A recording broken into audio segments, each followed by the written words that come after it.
Hello, personal productivity enthusiasts and community. Welcome to Anything But Idle, the Productivity News Podcast. Today's show is brought to you by Co-working Space by Personal Productivity Club. I'm Ray Sidney-Smith, And I'm Augusto Pinaud. and we're your hosts for Anything But Idle. This is episode 109 for June 7th, 2020. We're going to be doing commentary on Apple's Worldwide Developer Conference 2020 keynote and all the things they talked about. Of course, each week, Augusto and I read and review the productivity and technology news of the week. This is a special episode only because we are going to be talking about the keynote from Apple and what they announced there, and really how it is going to impact your personal productivity. And to do that, we have another. I mean, Augusto is our resident Apple fanboy, but we have another such person who can actually help us digest and really do the synthesis and analysis of what Apple is saying from the stage, and that is Michael Slawinski. He is the He's the founder. objective fan.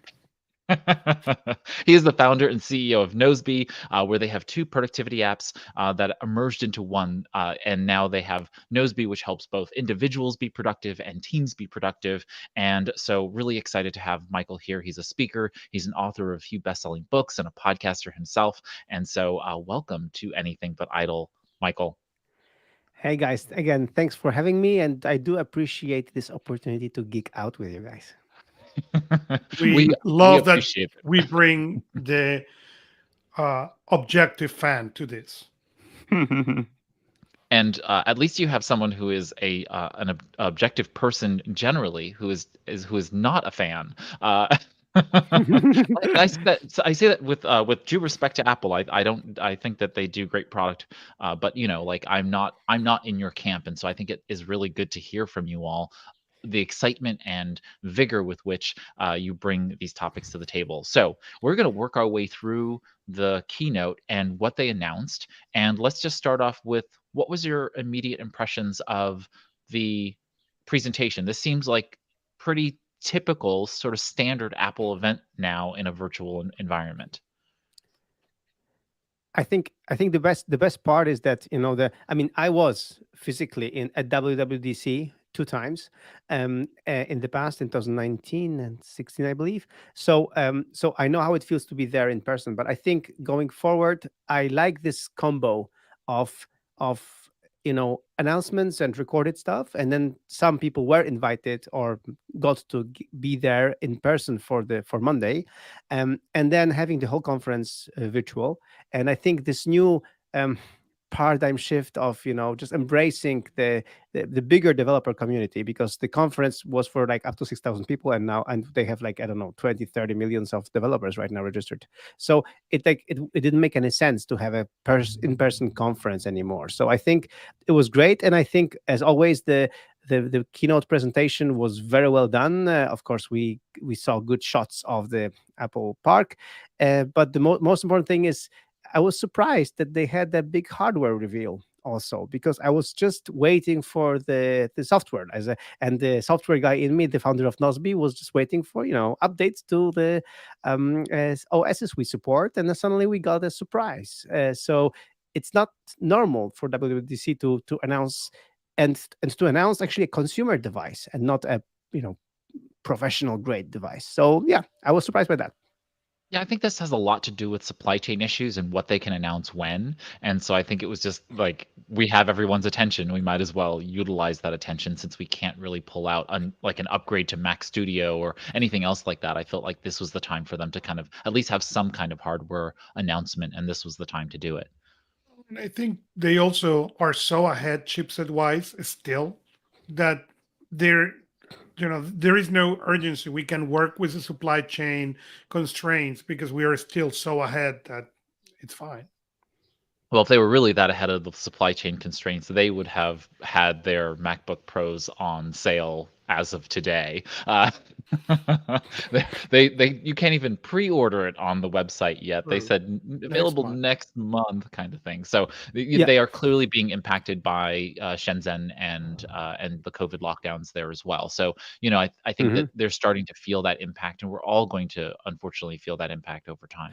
Well, I was thinking and hoping and that they would actually announce the Mac Pro So the Pro, the computer that I would never buy, but something that they already did in the past, that they would announce a Mac Pro, and then you can buy it, by the end of this year. So there was like no urgency to sell it now. But I think they were also not ready for the announcement, maybe, and maybe they just didn't want also to spoil something so ahead of time when they were actively trying to sell the Mac Studio. So something that is actually for many pros a beefy enough machine.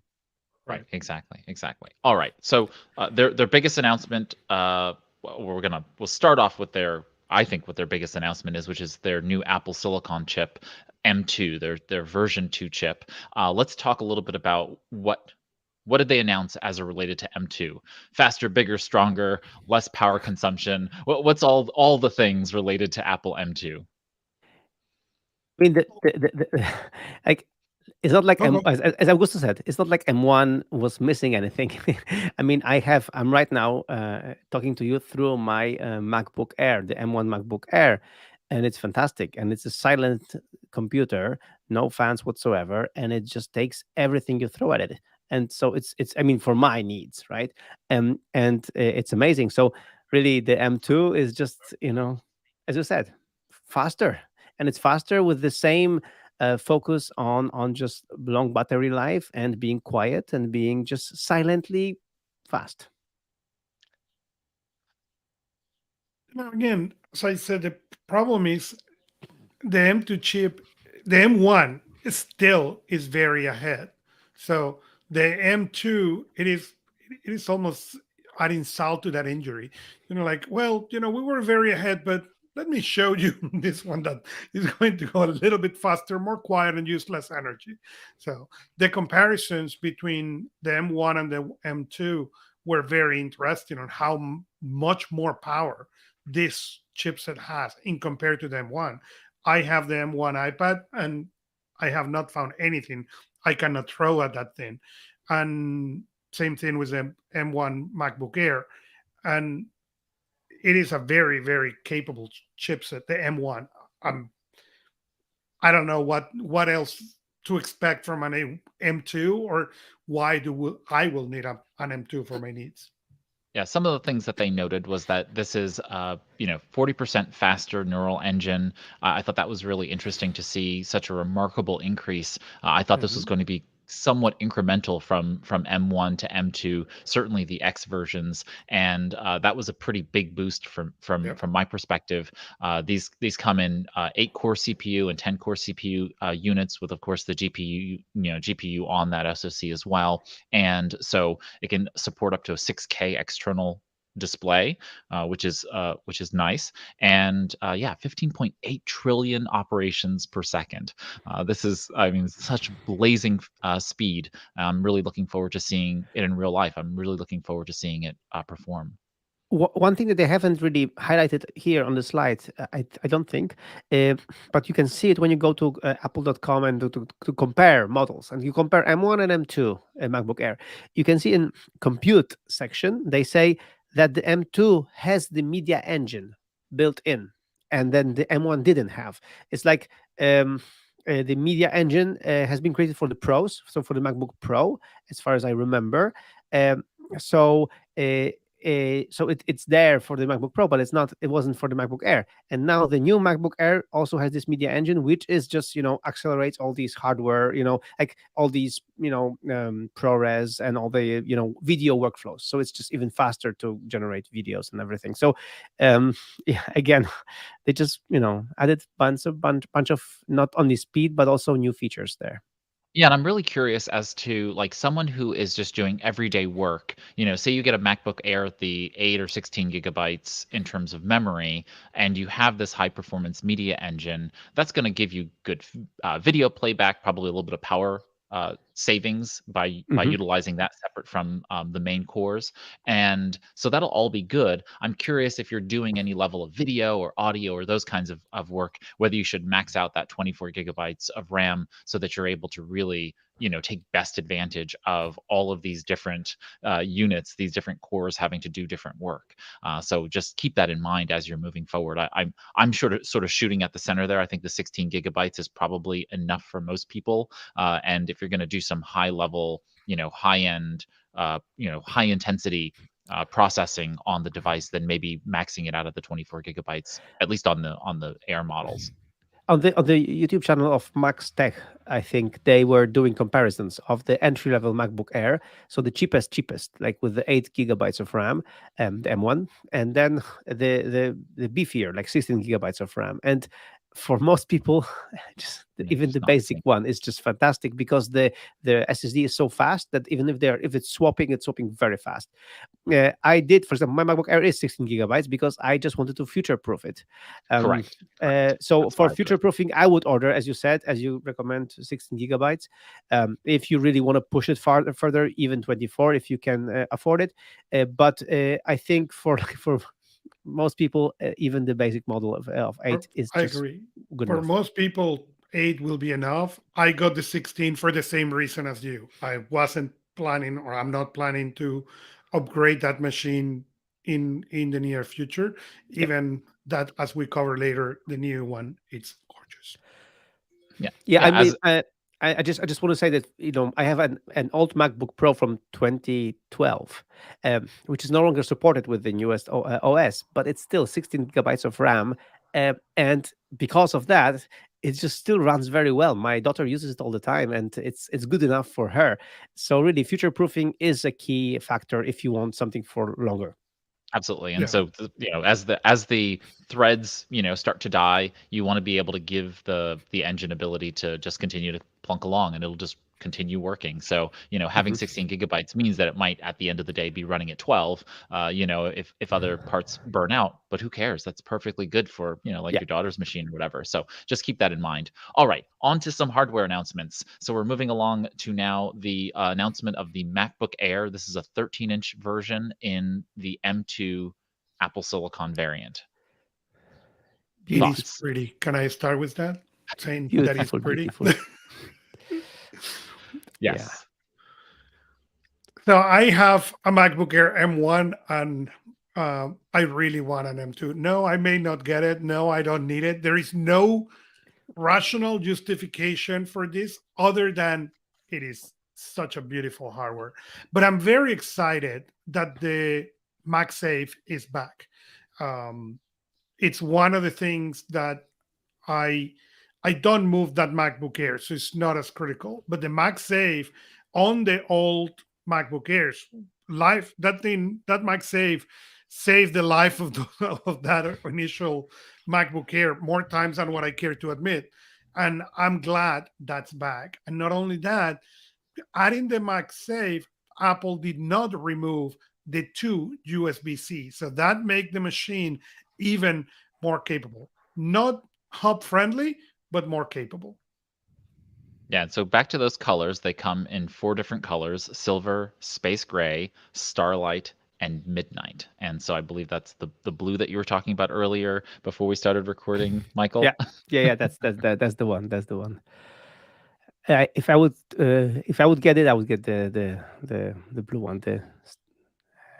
What's the Moonlight? Yeah, I would get that one. It's really gorgeous, and yeah, I mean, I still remember, to this day that when they announced the MacBook Air, the very very early MacBook Air, the 2008 MacBook Air, I think. I was at that time using a black ThinkPad. Um, Plastic laptop, and when I saw this aluminum thin MacBook Air, I just fell in love. Like, and by the end of the year, in 2008, I bought a second hand. That's what I could afford, a second hand MacBook Air just to have it. And yeah, it's this design is timeless, but the new one, the new M2 MacBook Air, I'm happy that they uh, made it more like a look-alike as the MacBook Pro, and I think this new design is just perfect update. So I think I misspoke. The 4 colors: silver, space gray, starlight, and did you say moonlight or midnight? Midnight. Midnight. Mid Okay, so it was my I bad. think it's No So midnight. worries, no worries.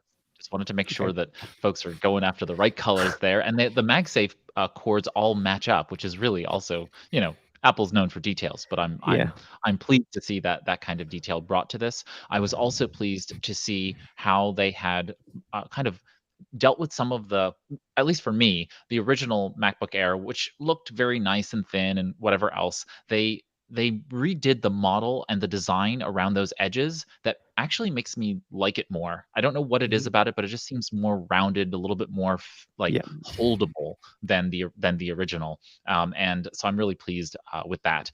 And I was really curious to see how they kind of reoriented the Magic Keyboard so that the all the pieces kind of fit with the speaker system in there. I'll be curious how well that endures. I'm sure that people will complain if it doesn't, but I'm really curious to see how that works out, because it's a really nice way in which they kind of fit the keyboard up and close to you know, that top of the keyboard, and I'll see how the touchpad and everything else kind of feels in orientation. Yeah, and I'm really happy that the MagSafe is coming in the box, really, because it should come in the box, and it's even color matched to the computer. And as Augusto said, it's good that we have this plus two additional Thunderbolt ports. So it's like right now this is the only handicap of my current MacBook Air, that one of the ports is both for charging and for external display support. Mhm. So yeah, that's great. And yeah. Overall, it's, as you said, it's just prettier and a good update and good modernization, let's say, of the MacBook Air. Yeah, what'd you think about the camera? They said this was a 1080p HD Yeah, camera. I'm really skeptical. yeah. I mean, I'm still have better camera on my iPad Pro, so I don't know. I don't know. I think it's physical, dimensions that they cannot put anything better because they want to have the thinness.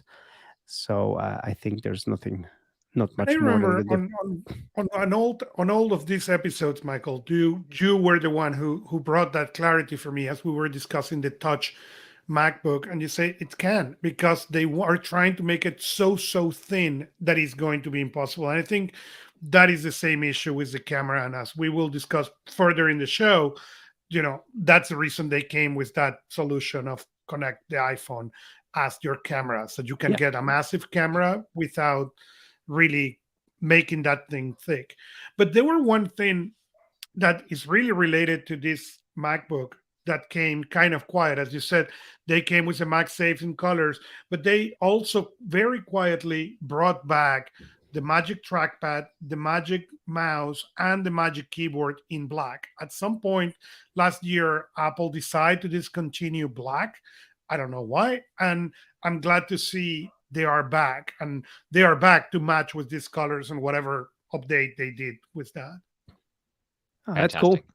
Mhm. Yep. Anything else about the Air we want to talk about? 18 hours of battery life, really great video playback. They said 18 hours of video playback on that single battery. That's pretty phenomenal, and I'm curious to see it in operation. It's a 13.6-inch liquid retina display. Very nice color, at least in the video that they were showing, and so I'm really looking forward to seeing that kind of richness on screen. Yeah, this is the only the only thing that I just still feel envious about the MacBooks, that they have such a great battery life. I mean, my iPad Pro does not hold 10 hours. Like it holds, I would say 8-ish hours.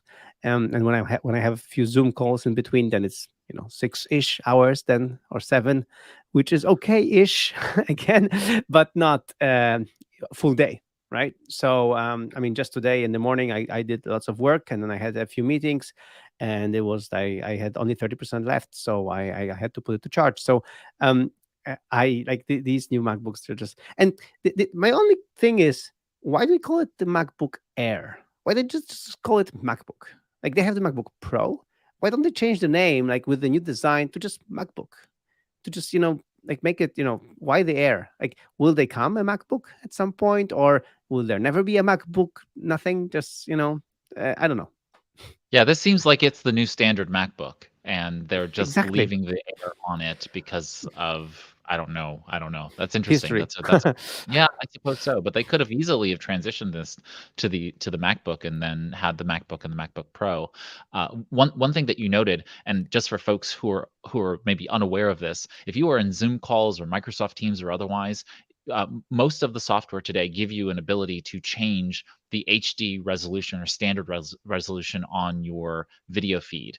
And what I've been telling everyone is just like, if you have that HD check, just turn off HD, and it saves like half the bandwidth and a lot of the power, and that will help just kind of mediate that. So if you're not trying to look gorgeous on screen, Okay, with other people, you don't need really the HD in most of these software, and it saves a considerable amount of bandwidth and power by virtue of turning that off. I know that on one of my MacBooks, when I turn it on, my fan immediately kicks on now, and it's an older MacBook Air, Mhm.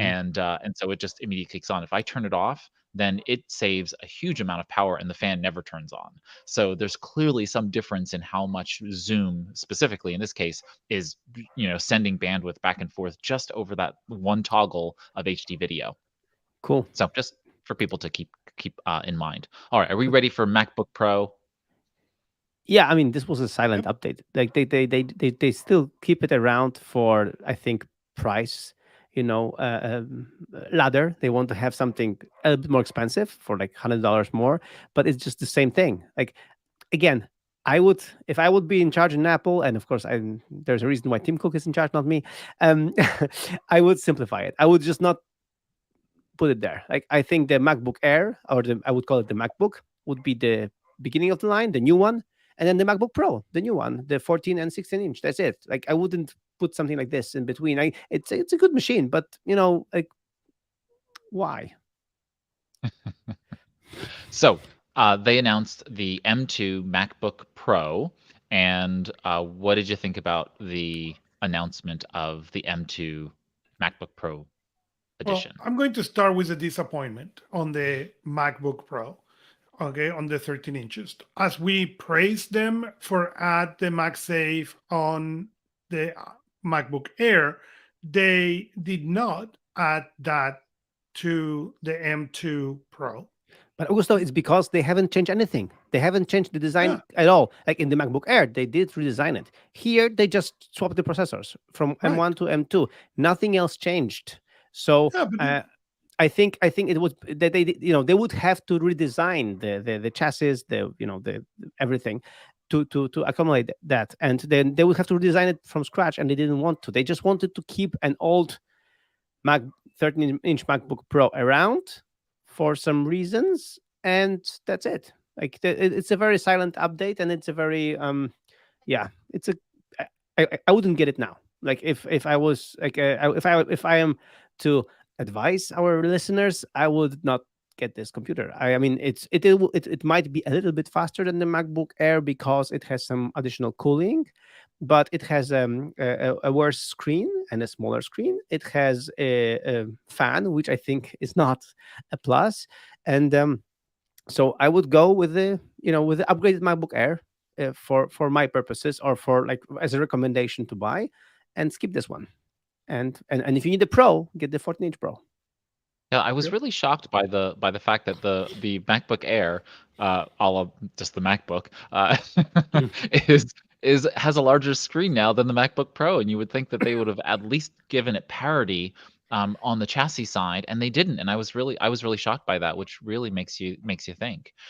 Yeah, it seems like everything pretty much stayed the same, and the battery life seems consistent, and they give a little bit of edge on the battery since they put the active cooling system in. Had a little bit more space to be able to put probably a bigger battery. I'm not quite sure what the milliamp per hour on that particular battery is. I'm curious what the original M1 MacBook Pro batteries are in that sense. I'll have to look later, but it seems all pretty much standard to what the others are. Any other thoughts about the M2 MacBook Pro, Augusto? No, not really. That All was not right. the excitement announcement for this one. All right, we are moving right along then to what are we moving along to? iOS 16. All right, iOS 16 it is. Let's see. I don't have a slide for that, so I'm going to No. bring this down. So there were basically four things that I captured. The new lock screen, they are working into the notifications. The live activities, that was interesting, for certain things, and they will bring that. But the big deal for what they announced was the edit and be able to retract text. Okay, many times you send us, oh, it's really, you make a mistake and you want to fix it and you can't or cannot even bring it back. That was for me the big deal. I can see the attraction of the live uh, activities, but and the other thing was how much Apple is banking in these focus things for the notifications. So you can do, and I really like it. I really use focus. And I think on the Twitch that I understood they try to introduce will make the use of those notifications a lot more powerful for the device. You know, for example, I had a client, he's in California, and California now has certain laws with the emails and the phones and things. Okay, so he will be able to come now and change the focus as no work, and that all will be filtered, keeping him complying to what he needs to comply. I mean, I actually haven't set up my focus modes. I just still use do not disturb or not do not disturb, which I'm not proud of because it's there. Like there is so many things that you can do, but I just didn't have the bandwidth. I didn't have the bandwidth and the time to fiddle with it. But now I am more motivated than ever to really have a different home screen which corresponds to different focus mode, and I think Mhm. this is brilliant, and I think this it all comes down together very well. Also the widgets, the complications from the watch appearing on the home screen, I think, the lock screen, I think it's also brilliant to just reuse what we already have for the watch. And for people who don't have watches, like this will also let them have different complications, also depending if they're at work or if they are on their personal time. So I think this is a good move. Again, people want to customize their iPhones. Like we want to customize our iPhones. We want widgets. We want stuff that we want, and that's why I think it's a good move forward. Yeah, so I thought when I saw the iOS lock screen customizations that they announced, I was pretty I kind of chuckled to myself because you could tell that Android had and has for many years been the platform of customization, and iOS Mhm. was the platform of ease of use. And now you have more, aside from the actual term complications on Apple, you have a lot more complexity with regard to the way in which you need to set up and manage and customize the interface. And I'm curious if users are excited about that. If users will even use it. I'm always curious how many features Apple users actually use because many times they're tucked away, they're hidden. They're you have to know the special handshake. You got to twirl around 3 times and then all of a sudden a feature appears. And so this whole concept of live activities and the ability to kind of customize the lock screen so that you can see certain things at certain times really does appeal to me as an Android user who has always had many different customization capabilities. And I'm wondering if they're actually targeting me as opposed to other, Ah, you know what I mean? Like I it's have I have an answer for that. Uh, right after the keynote, my brother called me, and my brother is an Android user, and he was like, Michael, after the keynote, I'm considering, because when are these new things coming? I'm like, yeah, in September, with the new iPhone. Huh? Then maybe I should get the iPhone 14. So yeah, mm, there is your answer right here. I mean, of course, it's just a answer of one, but my brother he had an iPhone 4, and since then he had an Android phone all the time, and he was actually showing off his customization options and right, widgets and everything that he had on the Android that I didn't have on the iPhone. um, right. and now I think this was kind of like the last nail to the coffin to convince him to maybe switch, because of course the other thing was that he was here, he visited me, and we took photos, and um, my photos from the iPhone 13 Pro were really good, and Mm, he was like, "Oh man, like these photos are really really fantastic." And of course, you can also have Android phones with fantastic photos. That's not saying, but um, overall, he was just like there are small things that add up to maybe addressing these potential switchers. Yeah, I'm excited to see the ability to take. They showed the ability for you to have the image subjects dragged from Yeah. one application into another. In this case, they took an image from photos and they dragged it into messages, and it basically takes a cutout of the. In this case, it was a dog. It took the cutout of the dog in the foreground, and then they were able to place it as an image or a sticker of some kind into the messages chat, and that was very, very slick. I was pretty impressed by that. Yeah, I mean, also when you have the lock screen, so we just had a family event and we were all dressed up, all dolled up. So I took a very nice picture of our family and I put it on my home screen, of course, on my lock screen, of course, because I want to look at all my daughters like they're on the lock screen.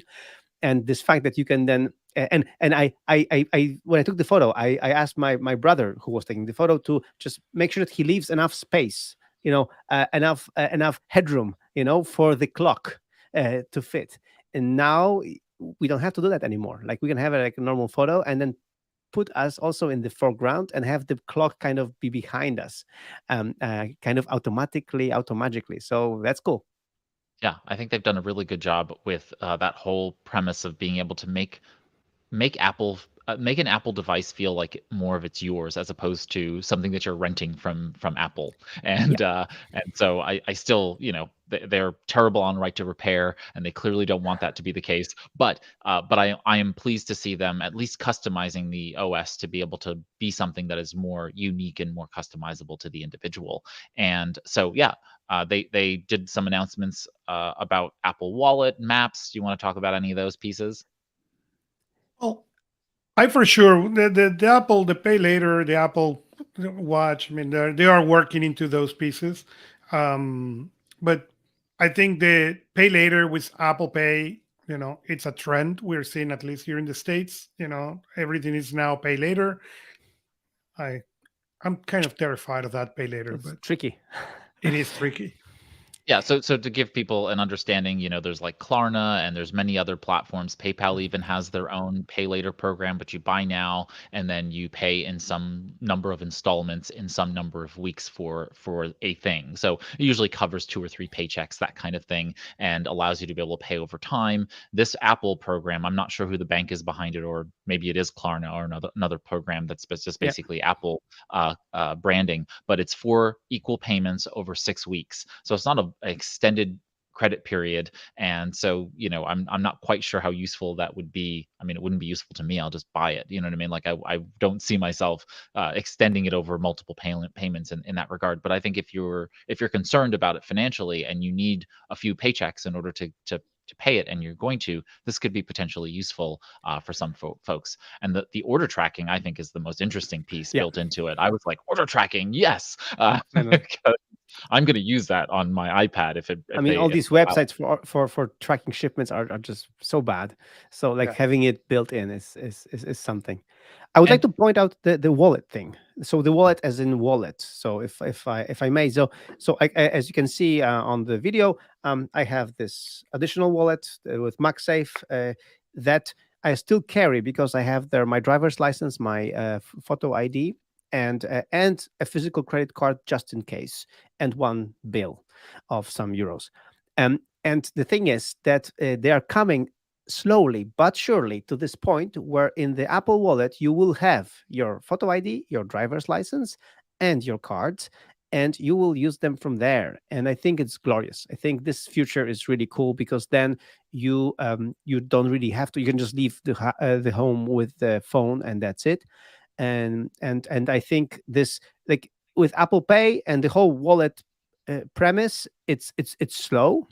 It takes time because the adoption, of states, of legislatures, it's all takes time, but it's coming. It's going forward, and I'm sure they would have wanted to announce more, integrations and more driver's license already, agreements. But I'm sure they're working on these, and this would be great in the future that we don't have to carry these physical, documents, but we have them in the wallet. well, here in the States, we're just getting to the point of having good enough driver's licenses that we can cross borders with them. So we're a little we're a little bit delayed in the way in which we manage and manifest IDs in this country, and and there's a whole argument for and against the concept of identification in the way in which we manage them. But I am ecstatically, I'm just really really excited to see us moving in that direction. But the hope of us going completely digital in that sense in the future with both payment and identification, in the future is is fraught. So I'm like I want it. You know what I mean? I personally want it, but I also know that there's just going to be so much, fraud and security issues and whatever else that I'm just nervous. I'm nervous for Apple. I'm also nervous for Android. I'm nervous for everybody because I'm like, oh, this would be so great. I mean, I walk out of the house probably 6 times out of 10 nowadays, right? And I don't carry my wallet. I just forget it because I don't need it, right? And I go to the grocery store. I walk, my grocery store is within walking distance. I walk down there. I pay with my phone. I go to the restaurant. I pay with my phone. Everything uses my phone nowadays. And then there's that one time when they're like, "Yeah, our machine is broken," and I'm like, "Well, then you're not getting Oh, paid." yeah. You know, Oh man. so it's that kind of situation where most of the time I have my wallet on me. That's fine, or less than most often. But most I have it on me frequently, but not most of the time nowadays. And I don't even worry about my wallet unless I'm driving.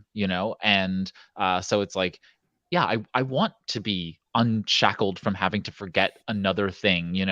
And so I laud Apple for making movements in that direction, but it also requires, really global governance, a Yeah. real collaboration between all of the major governments to basically make this stuff uniform and secure and private. And that's really it's really difficult.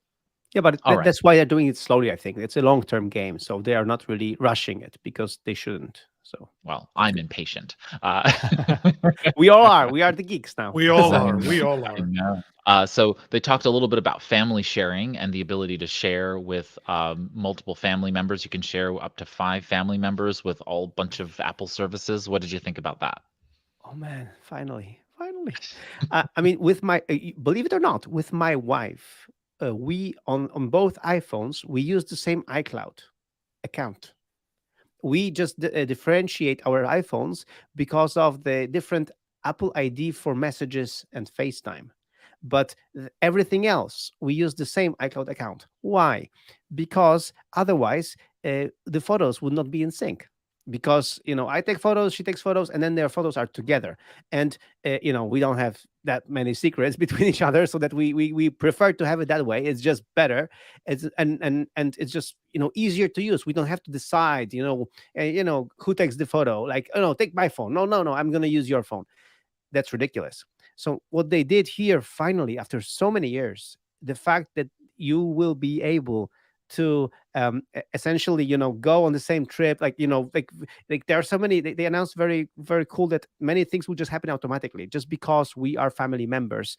And then when we take photos, we all see these photos in our family storage. And I think I mean, it was long overdue. I'm very excited about it because I might consider, you know, uh, uh, divorce is not the word I would use because I'm not going to divorce my wife. But but like kind of separate our iPhones finally after iOS 16 launches. Maybe then we would have our own proper iCloud accounts in the family setup with the family vault for the photos. And I think because this is the proper way to use it, but until now there was no way to do it. And people have been jumping hoops, doing different things, syncing the iCloud libraries differently and whatnot. And it was again long overdue because so far like family support has been pretty good in Apple devices, and this was like a very big hole. Well, I hope that there is a toggle switch to say do not sync the pictures of the kids, because otherwise I'm going to need to upgrade to that 2 terabyte plan pretty quick. Yeah, no, I was actually shocked that it already didn't exist. I Yeah, honestly, right. I was like, "What? This doesn't happen?" I've been on in Google Photos for, I don't know how many years. It's been a long time, and so I've never even thought of the fact that you didn't have that.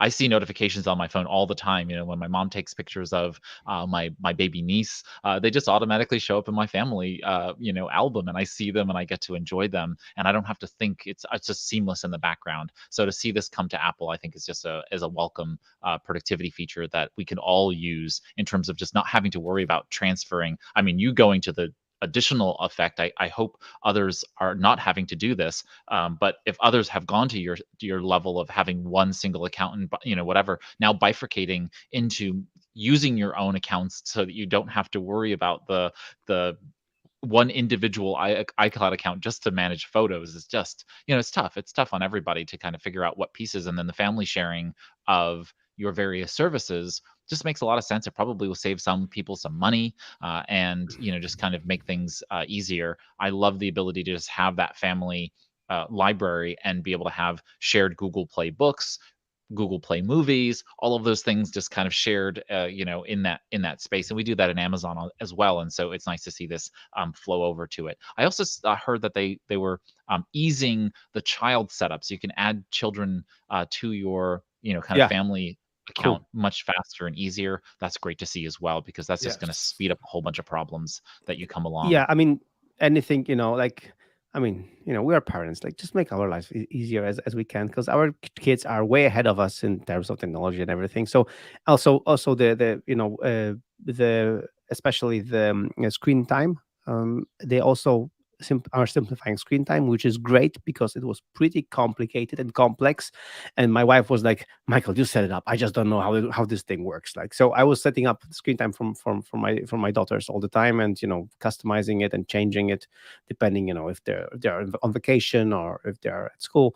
So, like, making it easier for us parents to manage that and to manage the thing. And as you said, Augusto, and it would be additional feature that I would request to send, kind of passive aggressive messages to children. Stop spamming, our iCloud library. Like, don't make so many videos, because, like, just, so, like, but we do a quarterly review of our iCloud storage, and I'm just asking, like, why is it possible that your mom and your dad are occupying 300 gigabytes of our iCloud account, and you two girls are occupying the rest of 2 terabytes? Oh, wait Like, until the third one start occupying the other. It's you don't understand. It's 30%, 30%, 30%, 10%. So yeah, that's how it works. I don't understand why your math is wrong in there. But there was regarding with that, there was something very interesting that they came to, and it was the when your kids get I want my more time, and I it is sometimes really painful. Okay, if you miss the notification on the watch, then you need to go to the settings, you know go to 2 or 3 levels. I love the fact that now that will come in the text message, and you will be able to approve the time or not right there. I'm very, very excited about that.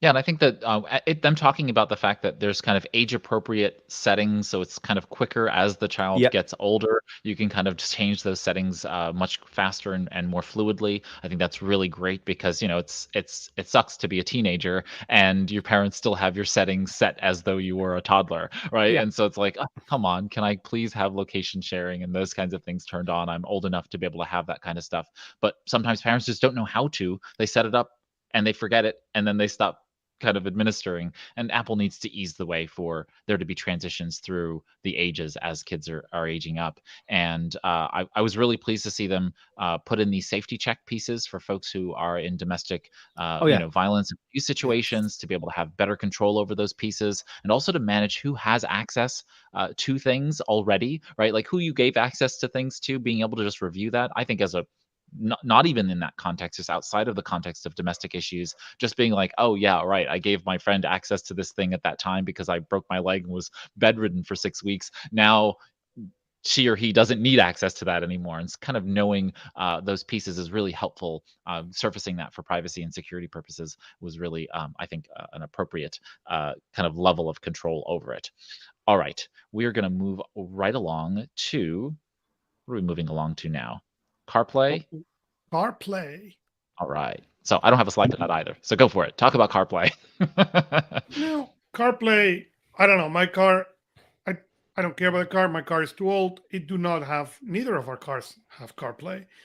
But I'm going to say that watching the video and Apple working with these car manufacturers to be able to customize and have them there in the dashboard and be able to customize all that with your phone is not enough to convince me to upgrade our vehicles, but it was very, very cool to see.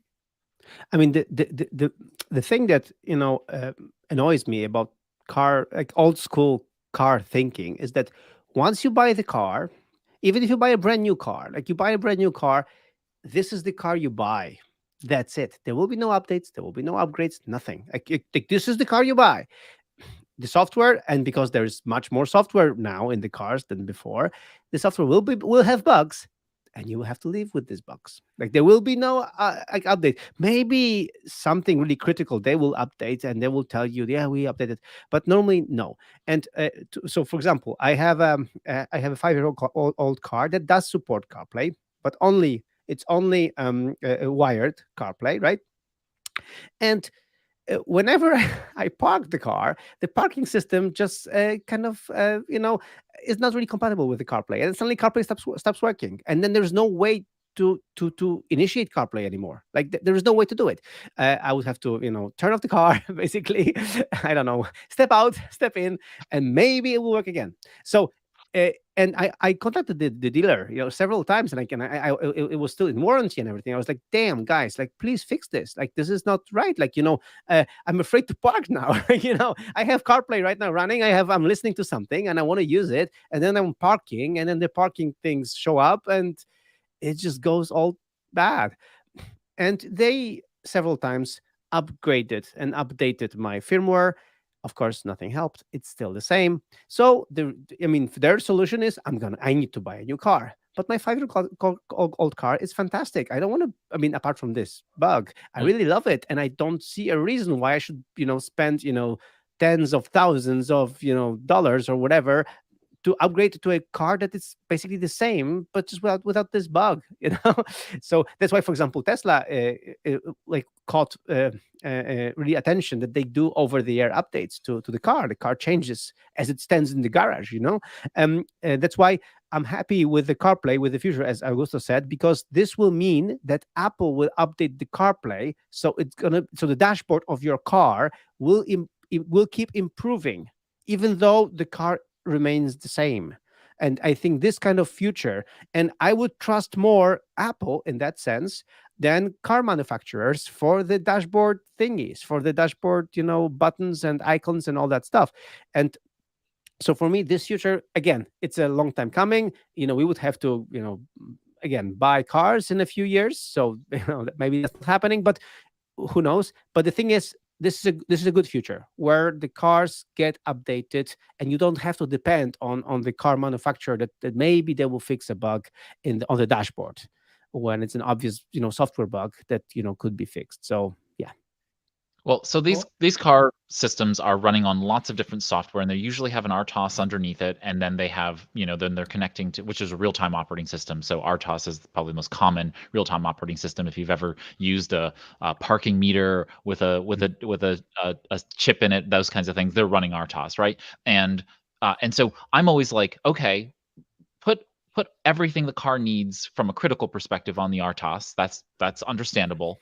Everything else, give me control over that, right? Exactly. Like, give me the ability to put Android Auto and or CarPlay on it and go from there. And my car's about 5 years old now as well, and I'm really irritated that mine was the last infotainment system that before they added Android Auto to Oh the man. car. So I've got this beautiful display. I mean, if I turn the display up on my car, it shines so brightly that it seems like it's another light on the back of my car. And so I've got this beautiful display, and it is the most horrible infotainment system ever. And so, like, it only does audio-based instructions through for driving. There's no display instructions. And again, it's a beautiful display, completely useless. I can turn on a Stitcher. I can use Stitcher on my car. Wow. So There you you know what I go. mean? It's Same like, on mine. Yeah. Terrible. Why would they do that to us? So I'm really looking forward to my next car and making sure that it absolutely must support Android Auto in my case, and it would be nice to have the variant for CarPlay so you can switch either on and off. And as long as it's not affecting critical services, then Exactly. I'm absolutely on your side, Michael. I think that I would trust Apple and Alphabet with Android and Google to update the front end pieces Yeah. on an ongoing on an ongoing basis for maps and entertainment and all those other pieces, and they're going to lose a big chunk of money, and that's why the manufacturers have delayed this, right? Because they make a lot of Yeah. money on satellite, satellite radio. They make a lot of money from Sirius XM from those subscriptions. They make a lot of money off of maps, and they're really horrible maps. Oh man. But they could also continue to make money off of roadside service and emergency service-based services. I know a lot of them have those built into it. I know my car has that. And I've built an internet in my car. I have an LTE connection in my car, Hmm. so they can continue to make money off of that too. So they have lots of opportunities for a subscription service that doesn't include just the things that I use on an everyday basis that they screw up so badly. So it's like, But that just is give that me. is where the problem is. Okay, I took my wife's car, okay, and I took it to the dealership, and I say, I want you to get this head unit that I understand you can upgrade. That's fine. Rip it out and put the year that the CarPlay had. Okay, and charge me for the new unit. Okay, but the new unit is not compatible. So if so, I can do that with an aftermarket one.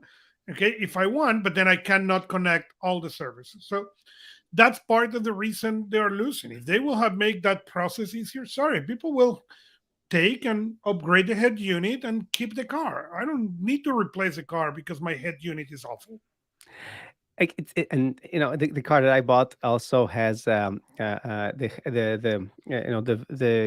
cluster gauge is also digital. So it was actually in this car it was an upgrade. I had to buy. I mean, spend like thousands extra just to get the digital one, and I did it because I thought, future I'm gonna have the digital thing. It's great.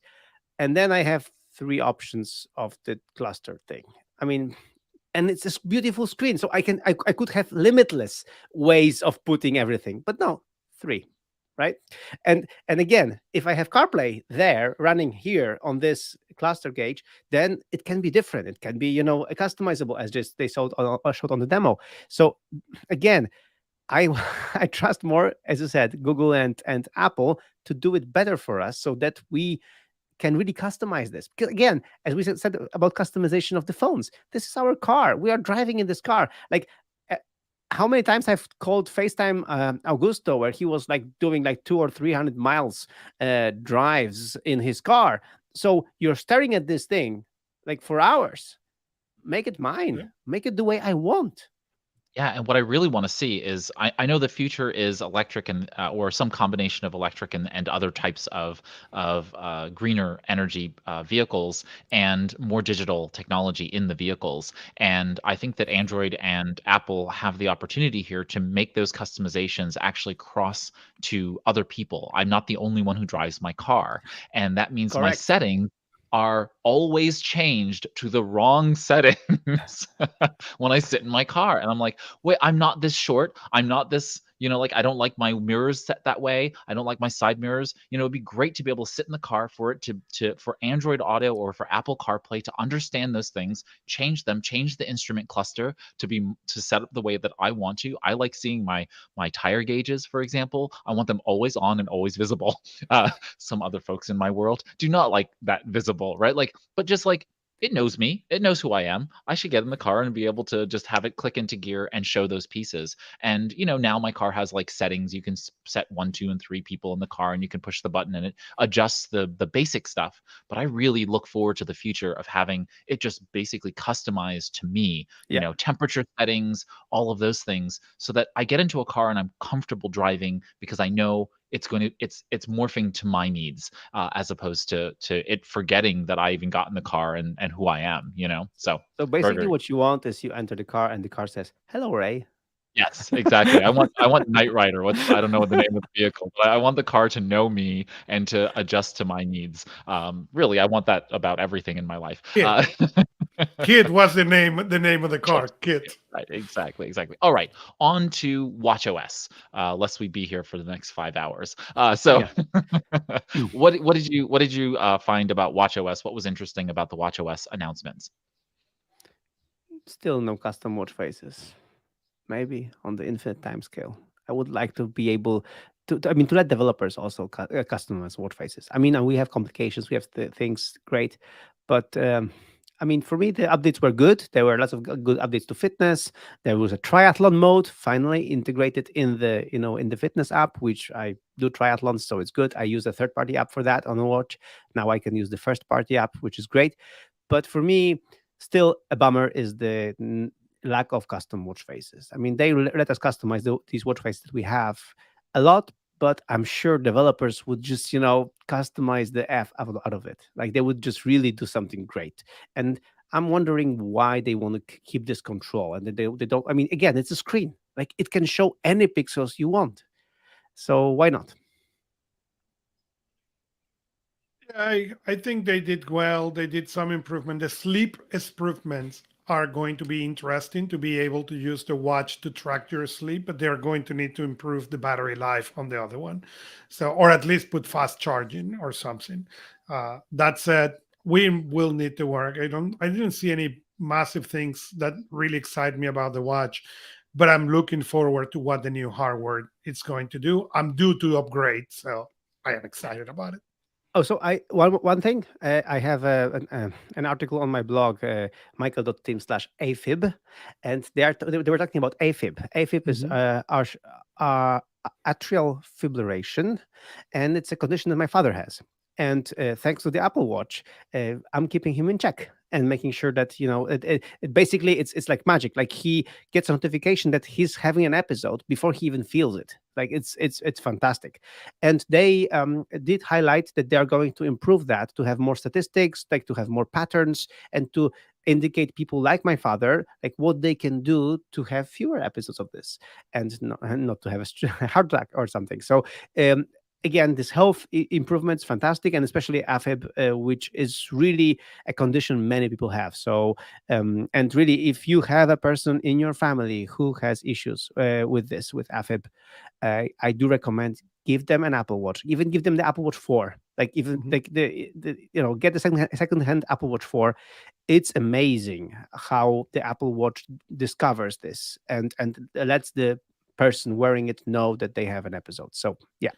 I Yeah, and they follow because of you, and you have shared this story with me previously. I sent to my parents Apple Watches, and it's been very interesting to have. And one of the things they said now is I don't remember now in which announcement it was, that you will be able to get the medical share. And I'm looking forward to be able to know, hey, my parents is having an Yeah. event, and I can call and say, are you okay? Where are you? What you're doing. I'm really looking forward to that. It was your story about that what made me got the Apple Watches for my parents, and um, it's been very, very, very good. And being able for my parents, my mother doesn't look at that, but my father who wants to look at what his heart is doing, more than the doctor necessarily cares. But the fact that he can go there and now pull the test and show him what his watch has been measuring on the last 7 days, it is something that has been very important for him. So I'm grateful of that Apple Watch for them. Yeah, I also note that they announced a whole bunch of additions in the Apple medication side, just helping Mhm. you track and manage and be notified about medication, supplements, and vitamins, and really help. I mean, I love the idea that you can scan the medication, it'll lift the text, read it, tell you which medication it is, how often it suggests that you take those things. Like that's a really good facilitated approach for older folks who are potentially taking multiple medications, Mhm. and also identifying whether or not you're going to have critical issues related to overlapping medications, and so it'll notify you and say, hey, you might have some interactions here that might be critical. You should pay attention to those things. So good on them for pushing the envelope in terms of that. both the watch and the Apple Health generally being something that is focused on the health of the individual and kind of pushing that forward. And I think the combination of the two devices, the iPhone and the Apple Watch, continues to kind of push that forward. All right, Apple Home announcements. What did they announce in the Apple Home space? I mean, the most important announcement is the collaboration between Apple, Google, and everyone else for the Matter Matter. standard. Mhm. And I Matter, think yep. this is, I mean, we will see. We have to wait for it. Of course, they also announced a new Apple Home app and all that stuff. But the most important thing, I think, this is the Matter as it goes, because I am a big user of Apple Home. I have many devices connected, many devices failing, many devices not being compatible or whatever. So for me, this Matter standard is actually a hopeful future where I can buy any device and have them configured my way in Apple Home without these devices requiring me to add additional account, share some information, maybe to a Chinese manufacturer. Maybe I don't want to share, so all that stuff. So I think this new standard is a hope for a better future for I look these forward to devices. them being more highly integrated with. I should be able to buy any product across the market that's Matter supported, and for it to work in my house. And Exactly. we just installed all new blinds, and they're wireless and solar, and I want it all to connect. And I don't want to feel like, okay, well, if I buy an iPhone next month, and now all of a sudden I'm not going to be able to control them. Like that kind of stuff is just really ridiculous. So having Matter support, I think, is going to become a really, really powerful piece of the decision point for people to be able to do and upgrade their homes into smart homes. So it's good to see Apple supporting it, good to see Google supporting it, or Alphabet supporting it, and looking forward to seeing how they integrate more of these features together. And the differentiators will then just be preferential, not core and critical to them actually operating. Okay, on to macOS Ventura. What did they announce about macOS Ventura that you Well, if we enjoyed? continue going south, next year is going to be Ojai, but on the coast of California. But Hmm. so for me, there was a couple of things. For the people who want a better camera, the continuity with the camera, that was Yeah, it was interesting. But fantastic. what it was That's more hands-off, important, right? sorry, Or continuity camera? You're continuity talking. camera. Okay, continuity Okay, camera. So that so this was is where people are interesting. taking so just for folks to understand, you're capable of using your iPhone to basically, convert into a webcam with your other Apple devices. Y- Correct. Yeah, and in a way that is just completely seamless. You just put it there and it just works. So fantastic. You don't have to fiddle with third party, additional software, additional hardware, or whatever. It's just you have the phone, you take it out of your pocket as they demonstrated, and you just use it. But with that came something that they call desk view. Yeah. Okay, and desk view was what got my attention in that. I don't care about the camera. Okay, that for me, I don't.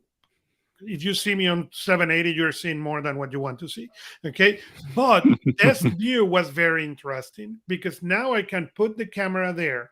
Okay, and it will take the screen of what I'm looking. So now I can play with my niece and my nephews and use the camera for that. Now, when you think on the school, on teaching, if we need to go remote, again, okay, kids will be able to share their desktop, what work they're doing. That was what for me was very interesting about continuity camera.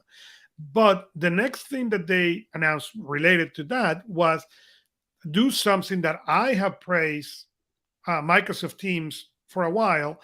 That is, on Microsoft Teams, you can change devices and nobody knows. Okay, it's not like Zoom that if I want to change my device, I need to say, "Hey, let me in. I need my phone," so I move around.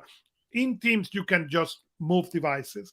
Now you will be able to do the same thing. Start the FaceTime call in the computer and change it to the iPad or change it to the phone in a semi-invisible way.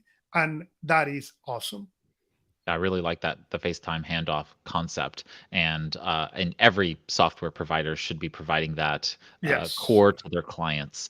There should be no reason why I shouldn't be able to switch between Zoom. If you're listening, you don't know how angry it makes me. Like it really makes me very, very frustrated when I join on one device and then it logs me out of my mobile device to have to log back into my Zoom client in order. It's Yeah. like like, I should be able to log into 15 devices and Zoom on my own network in my own time and share screens. And many times I'm with clients training them on the mobile devices and on the desktop. So I've got to switch between those, and they do as well. And it's just very, very frustrating. So seeing this FaceTime handoff, I think, is a really good step in that direction for us all to be able to just seamlessly move between the various devices.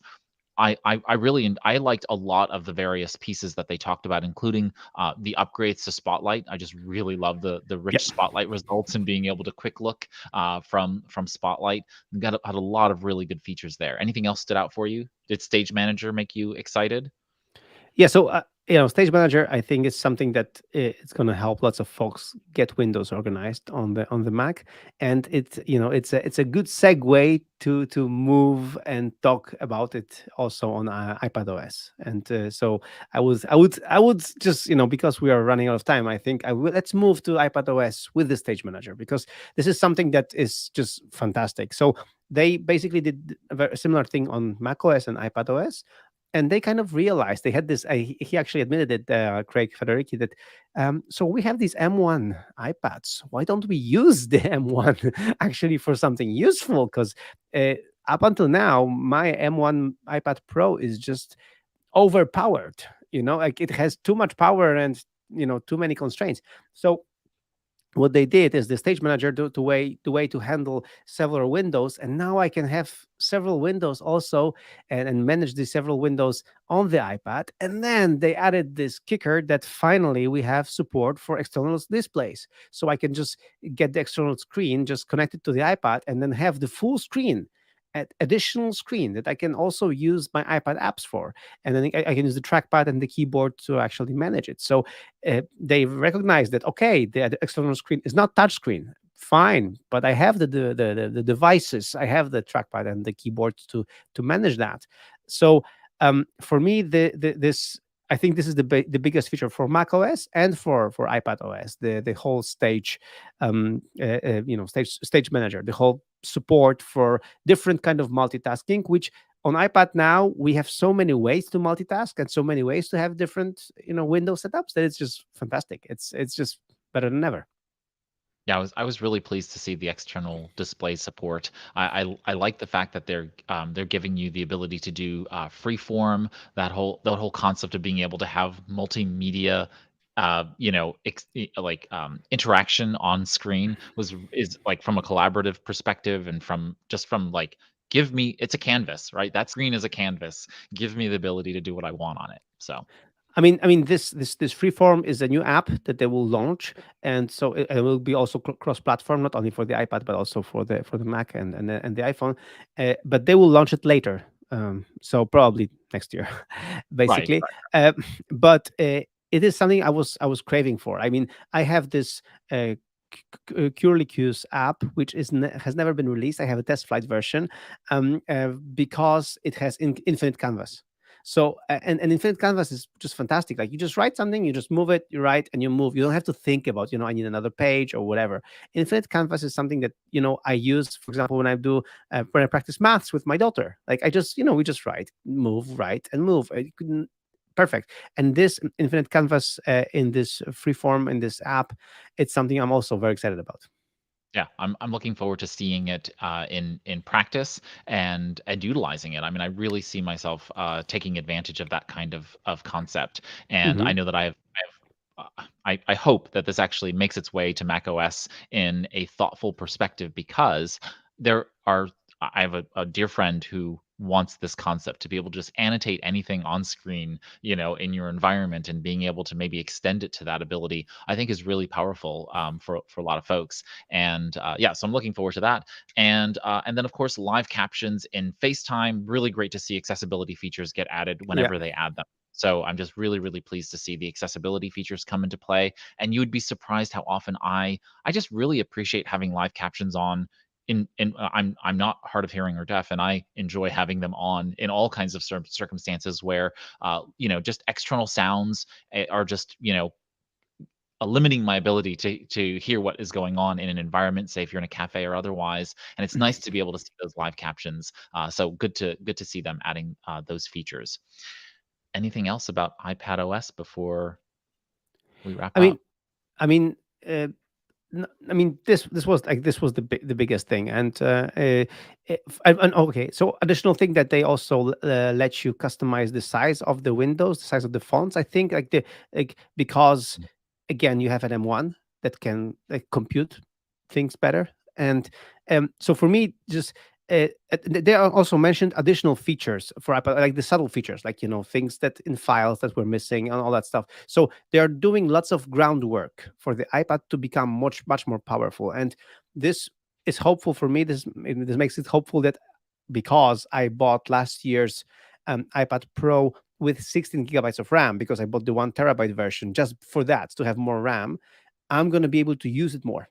I mean, use this power more, the RAM, the space, and the M1 chip. So I'm really looking forward to really taking advantage of it. That's why I already asked on Twitter if how stable is the beta, because I was seriously considering getting it for my iPad, but my iPad is my main device, so I cannot just install beta software on it. So I totally yeah. understand.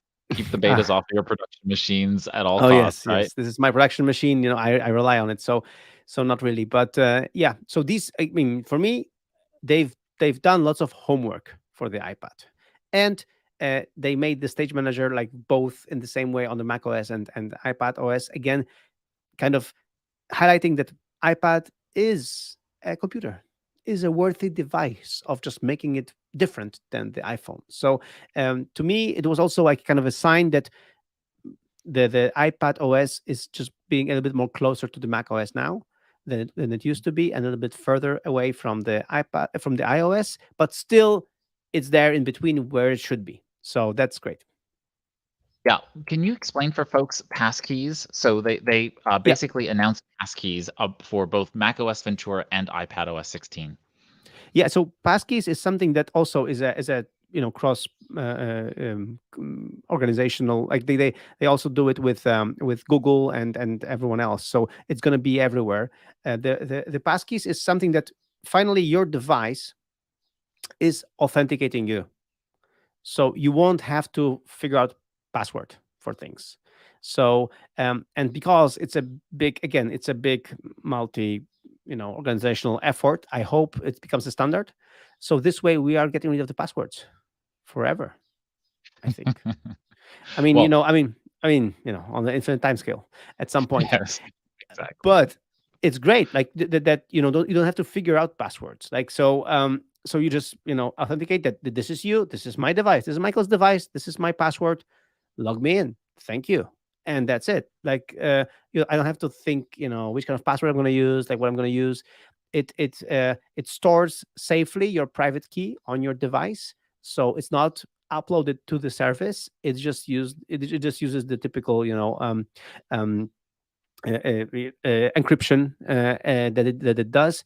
It just identifies you as you without you needing to figure out passwords and all that stuff. So Right, I so think, phishing protection, like there's very yeah, strong phishing protection because you don't have anything to give away to anyone, so exactly. it's the device itself. So it's a lot of really good stuff baked into this concept from just a little bit that I heard them explain it. I'm looking forward to seeing more analysis of the underlying passkeys, setup. But I think this is a really good move in the direction.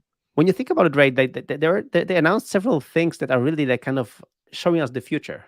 So as we said, the wallet becoming the wallet, digital wallet, and the CarPlay becoming the dashboard for the cars, the passkeys being like getting rid of the passwords forever. So there were like a few things in this WWDC keynote that are kind of showing, paving the way for the future, how future might be just better. Yeah, they're So giving a little forecast, little peek yeah, into what the future is gonna look like, and that's I and this is the appreciate that. first steps. Yeah, I appreciate Apple doing that. I appreciate Apple giving us the appropriate infrastructure and kind of a blueprint for how other companies should be approaching that. Developers should be looking to them to seeing how they should be doing these things, so that we can have a more secure, private, but also more productive, Yep. world. Right? We shouldn't let these things hold us back. But of course, we are at the end of our time together. Thank you, Michael, for joining us here to geek out about Apple WWDC Oh, thank you so much 2022. for having me. Of course, where can folks keep up to date with you and all that you have going on in the world? So just go to Stevinsky.com, or even easier, I have new address, michael.team. So this is the new address. It's my old one address there, michael.team. So this is where I write regularly. This is where I will repost also this show. But this is where I have my whole story of my father, being saved by the Apple Watch. And so this is where I regularly post.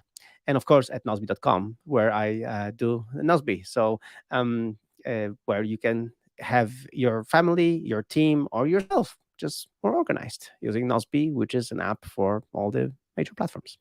Fantastic. So check out Michael at michael.team. That's the URL, michael.team, or go check out Nosby, the product, nosby.com. As always, thank you for joining us on Anything But Idle, Michael. Thanks, Ray. All right, we have reached the end of our show today. Note that this was a different show since we had the commentary on WWDC 2022. But of course, next week we will be back with our normal agenda, where we'll be covering the news, both from the productivity and technology perspective for that.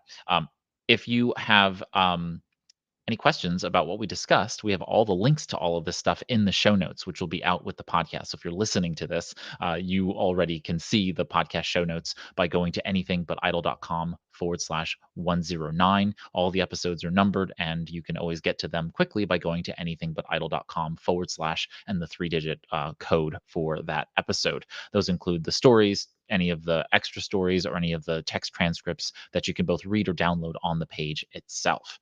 We have a community dedicated to Anything But Idle, by the way. And so if you go to anythingbutidle.com/community, you can join the community. It's free, and you're able to then engage us in conversation around what we're discussing in the productivity and technology news each week. If this is your first time watching the live stream, feel free to subscribe, and that gets you notified when we do go live weekly for the show, or when we go off schedule and do shows like this that are off the schedule as well. And so really, really appreciate you following the podcast or subscribing to the podcast, depending upon which podcast app you're in. They call them follow or subscribe. But either way, it's a free way to have the audio version of this show gone ahead and downloaded each time we put out a new episode. And so with that, we will see you all next time on Anything But Idle. Here's to your productive life.